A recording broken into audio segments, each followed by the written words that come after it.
إذا وجد فرد في العالم ما حسش بالشعب الفلسطيني فما بقاش بني آدم. في أوروبا وفي العالم وفي أمريكا لو في حيوان حد قاسى عليه أو أذاه بتطلع حقوق الإنسان وحقوق الحيوان وحقوق الدنيا كلها. لكن أنت لما كل يوم يطلع بني آدمين كل بالآلافات يتقتلوا، الشعب الفلسطيني قاعد في العراة. فأنا لو ما حسيتش كبني آدم يبقى أنا ماليش لازمة إن أنا أعيش.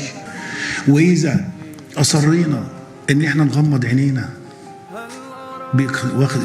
ناخد قرار، واللي في الناس اللي في إيدها القرار تحط نفسيها وتحط ولادها إن هم يقعدوا يوم واحد بس، حتى يقعدوا في الشارع في الشمس وفي المطر وفي الساعة، يقعدوا بس كده يجربوا.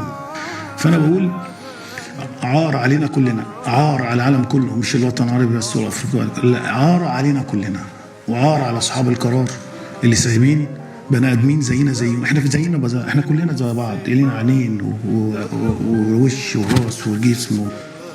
أنا بني آدم، إنسان زي الناس اللي بتموت، زي البني آدمين اللي بتموت. أنا إنسان قبل ما أكون هويتي إيه وديني إيه، أو عربي ولا أجنبي ولا أيا كان. فإن شاء الله